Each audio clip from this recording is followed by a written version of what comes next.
진도에서 진돗개들의 소리가 훨씬 더 목소리가 높네요.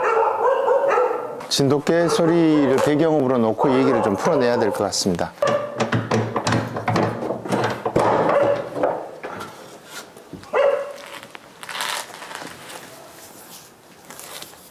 여기는 허화자 선생님 댁인데요. 허화자 선생님은 계시지 않습니다. 2013년 6월에 작고하셨죠. 제가 2012년에 여기로 왔던 것 같습니다. 그때는 병원에 계신다고 해서 여기 안 계셔가지고 제가 문이 잠겨져 있었는데 그래도 마루에 앉아보고 싶어가지고 담장 넘어서 이 앞집에 분이 열쇠를 가지고 계시더라고요. 그래서 열쇠를 열고 들어와서 잠시 앉았다 간 적이 있는데 그러니까 허화자 선생님을 마지막에 뵌 건 한 2011년 정도 되는 것 같습니다.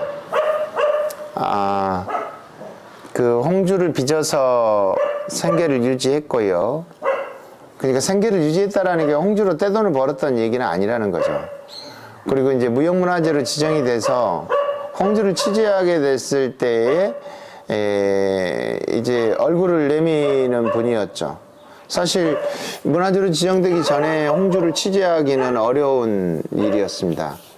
밀주로 빚어졌기 때문에 내가 홍주를 안다고 했을 때 그냥 이 홍주를 마셨던 분들이랄지 홍주에 대한 얘기를 들었던 분들이 인터뷰를 할 수가 있는 것이지 내가 홍주를 만드는 사람인데 라고 인터뷰를 하게 되면 바로 세무서 직원이 찾아올 겁니다. 그렇기 때문에 홍주를 만드는 사람이 누군가가 홍주를 대변할 수가 없는 거죠.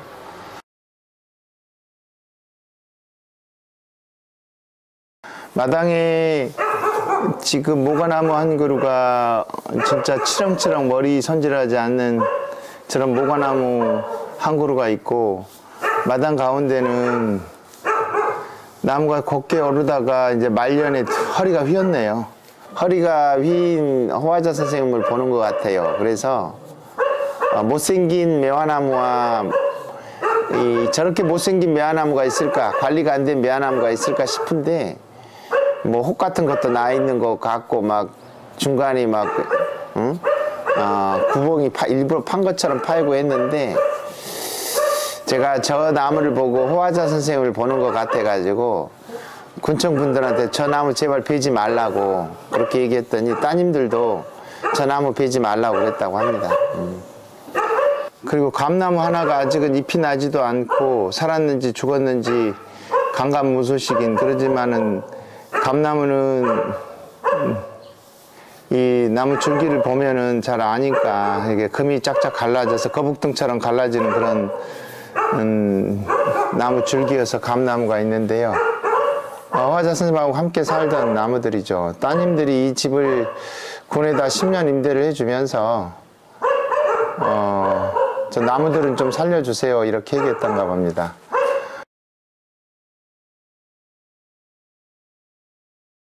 그리고 이쪽은 이제 부엌으로 들어가는 아궁이가 있었는데 이걸 공간을 선을 보면서 아궁이를 입식으로 바꿔버렸네요. 그래서 제가 좀 더 빨리 왔으면 아궁이 살려놔라 이런 얘기를 할 텐데 옛날 아궁이에서 앉아서 쪼그려 앉아가지고 소주를 내리던 그 모습들이 눈에 환합니다. 제가 허화자 선생님 여기 오면은 허화자 선생님을 알고 지낸 지가 한 2000년 무렵에 허화자 선생님을 처음 뵙고 여기 와서 이제 처음에 올 때는 그냥 술 한 병 사가고 그랬죠.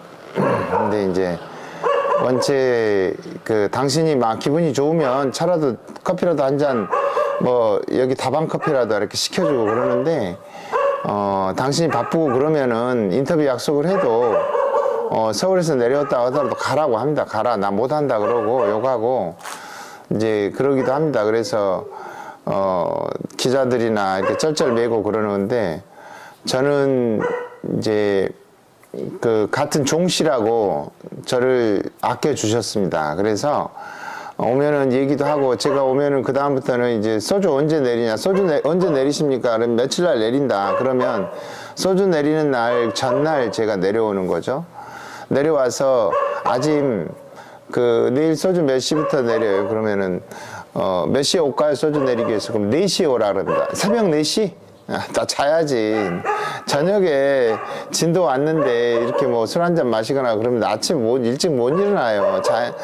6시 합시다, 6시. 그러면 이제 막 6시 하자로 동의 처음에는 안 해요. 그러다가 6시에 내가 오면 해야 돼. 증류 내려야 돼. 뭐 이렇게 하면은, 와서 보면은 이미 하고 있어요.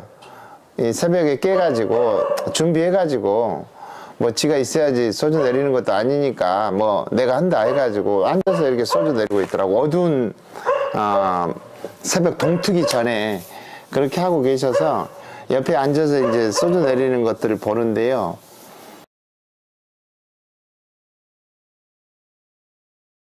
이 아궁이에서 소주 내리는 모습들을 보면서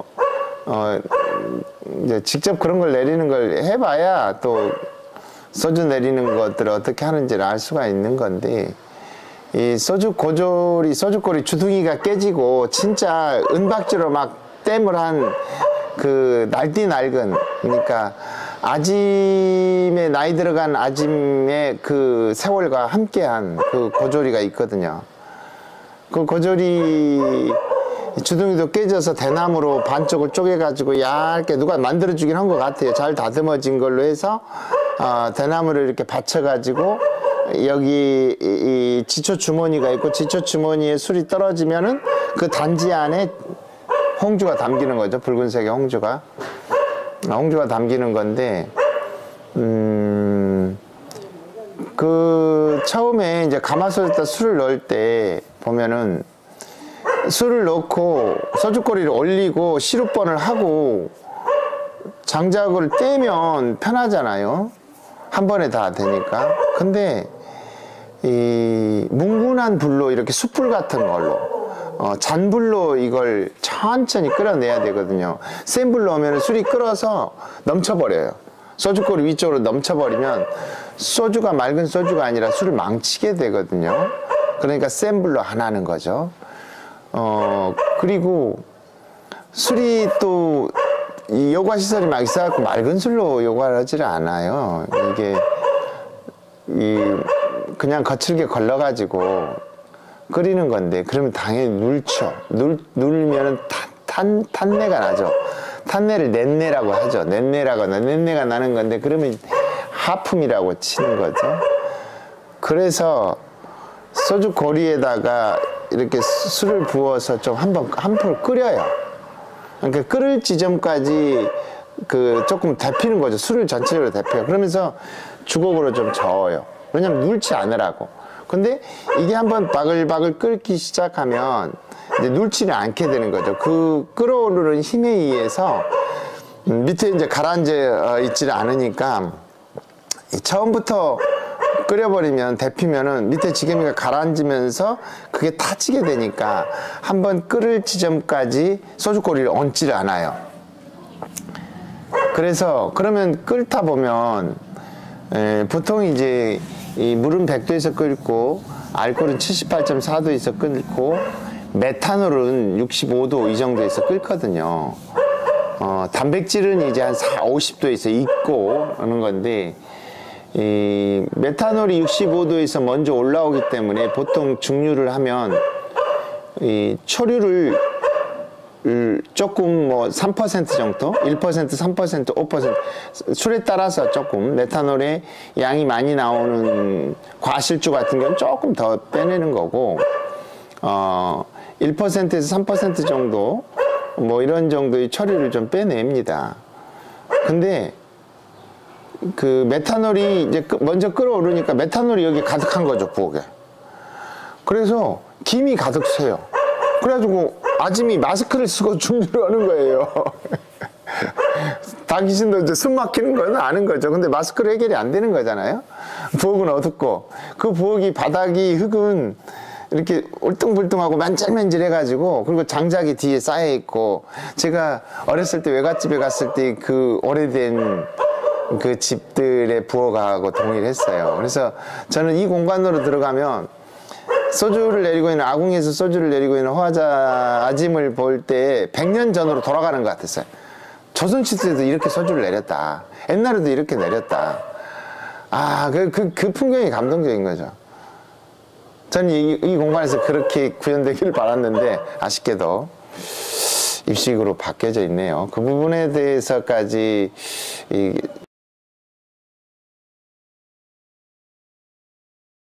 그러니까 옛날 것을 복원한 것들, 살아왔던 날들을 복원한다는 것들에 어려움이 있는 것 같아요. 그러니까 우리 기준으로 깨끗하고 깔끔하게 하는 것과 당신이 고단하고 신선했고 구차했고 누추했던, 아마 당신도 이렇게 고쳐줬으면 고마워할지도 몰라요. 입식으로 했다고 허리 아프고 그러니까 나중에 결국은 허리병으로 병원 신세를 지고 이렇게 돌아가셨거든요. 소주꼬리 드는 게 무겁고 또 뭐 노동들이, 여성의 노동들이 많지 않습니까? 이 남자들은 진도 같은 경우 밖에 나가서 뭐 고기를 잡는다랄지 아니면은 뭐 이렇게 좀 큰 일들을 한다고 막 집안일을 안 돌보잖아요. 근데 소주 내리는 것은 거의 집안의 부엌에서 불을 떼면서 쪼그리고 앉아서 불을 떼서 하던 일이어가지고 거의 여성들의 몫이었죠. 물론 이제 진도 읍내를 벗어나서 외곽에 나가서 본격적으로 내가 돈을 벌어보겠다고 해서 그 양철로 된 고조리를 개발을 해가지고 큰 게 만들어서 밀주를 만들었던 분들도 계시긴 해요. 그분들도 이제는 나이 들어서 돌아가시고 했는데, 그렇게 어려웠던 시절에 진도 사람들의 생계수단이 되었던 게 홍주죠. 허화자 선생님의 생계수단이 되었던 것도 홍주입니다.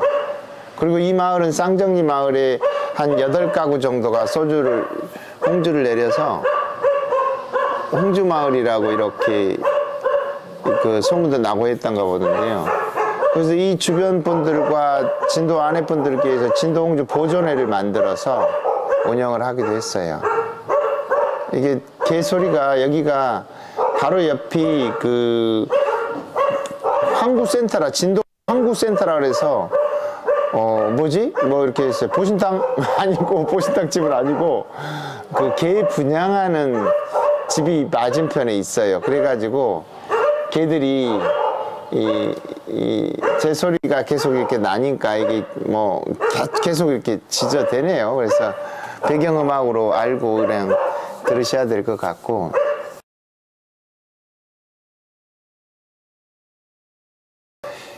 이 공간에서 이제 허화자 선생님이 술을 빚었는데요. 이 부엌에서는 정류를 하고 저기 물가가 있는데요. 특히 여름 같은데 이제 고두밥을 쪄야 되잖아요. 가만 솥에다가 고두밥을 쪄야 되는데 야외 화덕으로, 야외 그 불을 해서 여기에서 고두밥을 쪘어요. 밥을 쪘어요. 근데 진도 홍주는 보리로 한다 이렇게 해서 저는 보리로 술을 빚는다 해서 보리로만 빚는 줄 알았더니 보니까 쌀과 보리가 섞여 있더라고요. 밥을 찌는데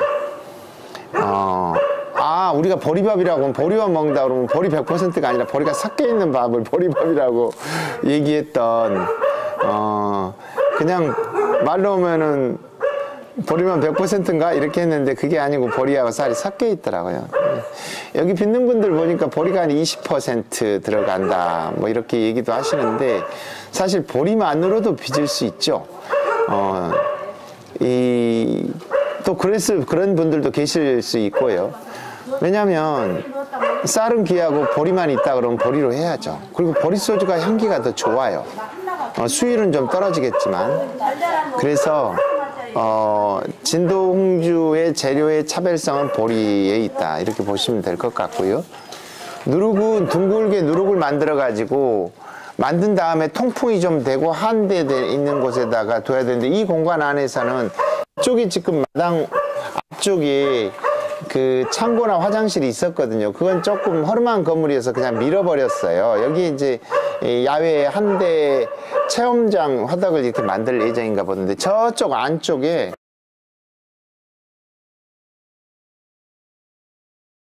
항아리가 놓인, 담장 아래 항아리가 놓여 있는 곳에 그 그늘 쪽에 누룩을 이렇게 매달아 뒀어요. 그 누룩을 매달아 놔서 그 모습이 예뻐서 제가 사진을 찍어 놓은 게 있습니다. 제가 누룩을 소개할 때, 강의를 할 때, 누룩을 집안에서 만들어서 어떻게 보관하는지에 대한 사진 자료로 써온 거예요. 그건 허화자 선생님 누룩인데, 벌레가 먹어가지고 구멍이 송송송 전벌레가 이렇게 서 있어서 지난 여름에 만들어서 올 초에 이제 거의 한 10개월은 된 그런 누룩인 것 같아요. 그런 누룩을 말리던 공간이 여기에 있고, 또 술을 빚으면 이제 발효 밑술을 빚어야 되니까 좀 그늘져야 되잖아요. 그러면 여기에 낮은 집 안에서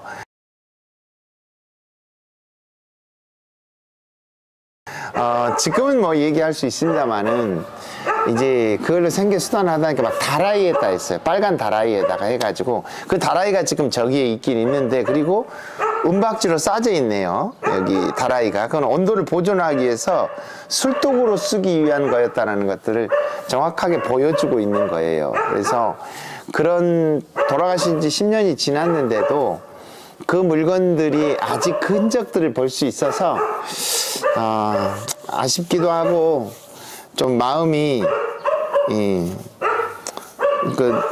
눈물이 말라서 눈물을 못 흘리지만 마음속에서는 눈물이 납니다.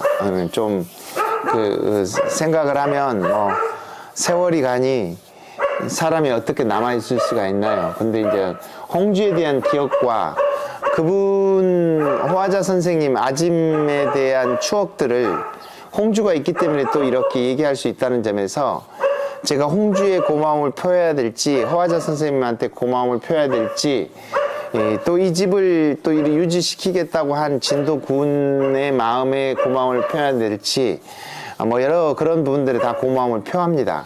비록 거칠고 또 복원이나 재현이라는 게 조금 서툴게 진행이 될 수도 있는 것 같아요. 훼손되기도 하고. 근데 이 쌍정리 마을 사람들이 홍주 보존회도 만들고 문화재가 되고 홍주를 가지고 먹고 살았던 날들이 지금 진도군이나 진도 사람들이 홍주를 명품화 시켜서 먹고 살고자 하는 그 마음과 다를 바가 없는 거죠.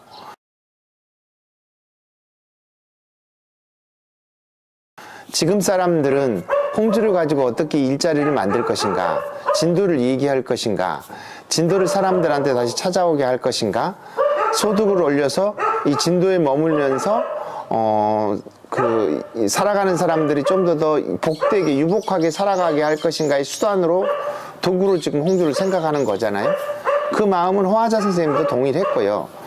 그때 세무서 직원들이 와서 막 단속을 하고 조사를 오고, 여기 다행스럽게 진도 세무서는 없었고 해남 세무서 관할이었습니다.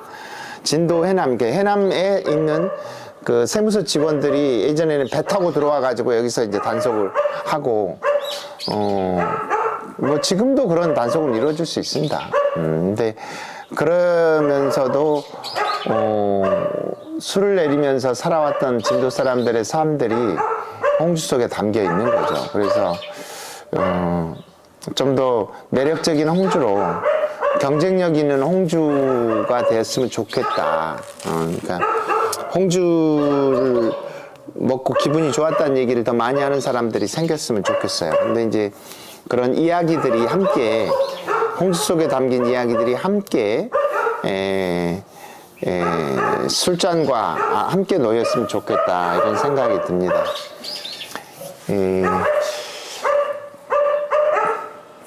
남도에 와서, 남도 진도에 와서 봄날, 햇살 좋은 봄날에 허화자 선생님 한번 생각해 봤고요. 홍주와 진도 사람들의 삶에 대한 얘기는 아주 무궁무진하기 때문에 조금 홍주, 진도에 살거나 진도 생활을 또 하시다 보면은 홍주에 대한 추억들을 만들 수 있을 테고, 그걸로 또 누군가에게 진도 얘기를 하실 수 있을 거라고 봅니다. 뭐 이 영상을 보시는 분들도 그렇게 홍주를 얘기했으면 좋겠습니다.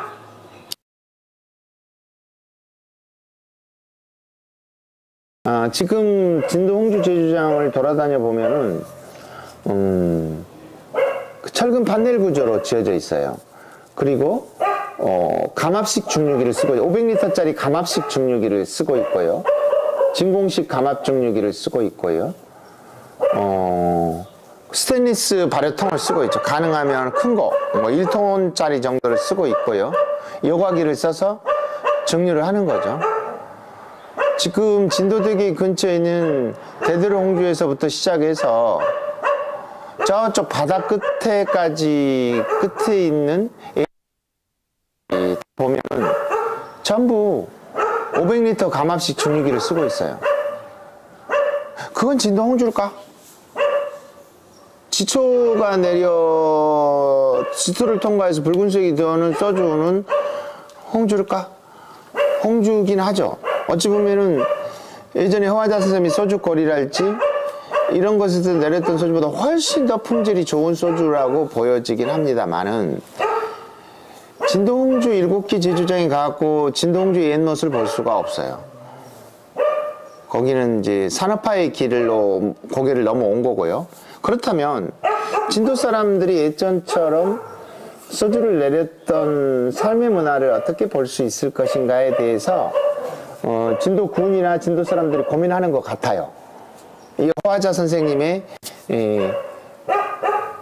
그 고택을 보존하고 싶어 하니까 이 고택이 집으로서의 어떤 오래된 연조랄지 건축물로서의 가치를 보는 일반 서민의 민 여기에서 소주를 내렸다라는 것들, 홍주를 내려서 먹고 살았다는 것들을 보여주기 위해서 하는 건데 이 오키나와나 이런 데를 가면 아오모리 술이 있는데 간혹 그 양조장 중에 섬 같은 데 가면 그런 거예요. 옛날 방식으로 직화 방식으로 소주를 내렸다라는 것들. 그러니까 효율적이지는 않는데 지금 7개의 진도 홍주 사업자 면허를 가지고 있는 분들은 이 감압식 중탕 방식으로 해가지고 감압식으로 온도를 40도에서 50도 정도 이 온도를 낮춰서 진공 상태에서 끓여서 술을 내린단 말이죠. 감압식 증류 방식. 근데 옛날 술들은 직화 방식이란 말이죠. 그러니까 직화 방식으로 내리는 소주를 수고스럽더라도 만들어서 이게 예전의 형태에 가깝다라고 큰돈벌이를 할 수 없지만 사람들과 소통하면서 그 술맛을 확인하고 또 감압식 증류기로 나는 것들도 맛을 볼 수도 있고 이런 그 중층 구조가 좀 되었으면 좋지 않겠는가. 진도홍주를 아주 위스키나 이름난 와인에 견주어서 그런 비싼 상품으로서의 그 가치, 그런 경쟁, 세계 경쟁력을 갖추는 것도 하나의 가야 될 길이긴 하지만 100년, 200년, 300년 전에 가장 최초의 형태와 또 민가에서 쌍정리 홍주 마을에서 민가에서 지었던 방식의 소주 내리기의 방식이 어떠한지를 알 수 있게 해주는 것도 중요한 것이 아니겠는가. 그러면 소주가 어떻게 되는지를 쉽게 알 수 있죠. 쉽게 알 수 있어서 그 술을 처음 배우는 그런 때의 효과도 좀 있는 것 같아요.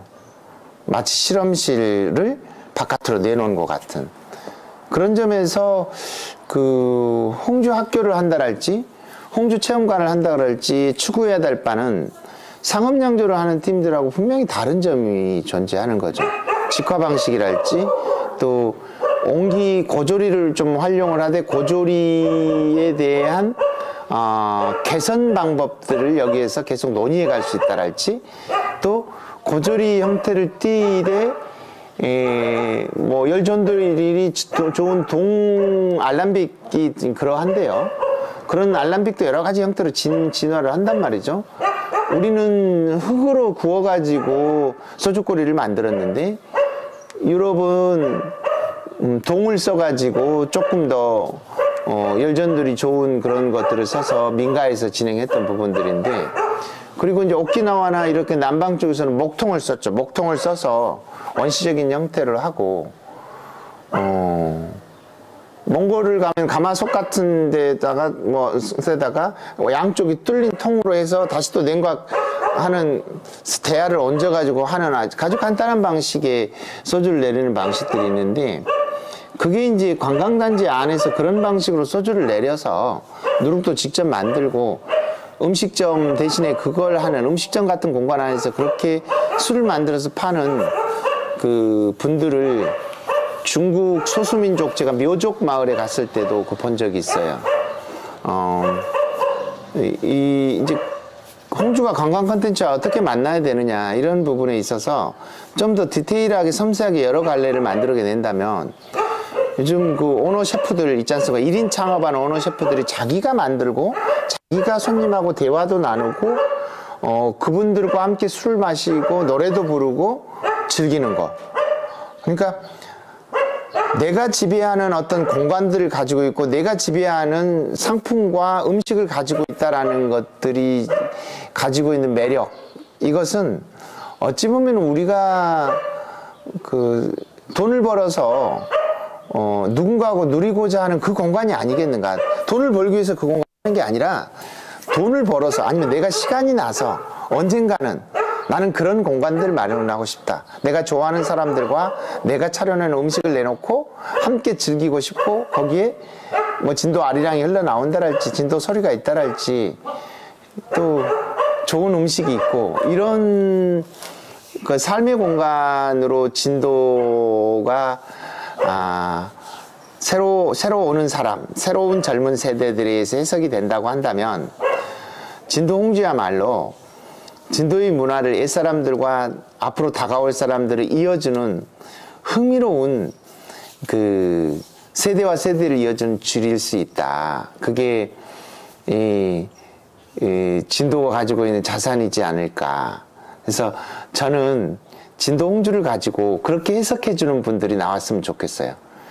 여기에서 500리터 감압식 중류기니까 나는 1톤짜리 중류기를 가지고 더 많은 진도 홍주를 더 싸게 내놓는 사람이 등장하기보다는 상업양조 속에서는 여러 가지 경쟁을 할 수가 있죠. 그렇게 해야 또 관심이 더 가져갈 수도 있으니까 그런 쪽으로도 매출을 올리고 일자리를 창출하는 그런 분들이 등장하지만, 작은 공간 속에서 혼자 1인 오너 셰프처럼 오너 셰프 양조장, 홍주 양조장이 있어서 거기서 술을 내리면서 함께 즐길 수 있는 그런 유쾌한 사람들이 나오기를 기대해 보겠습니다.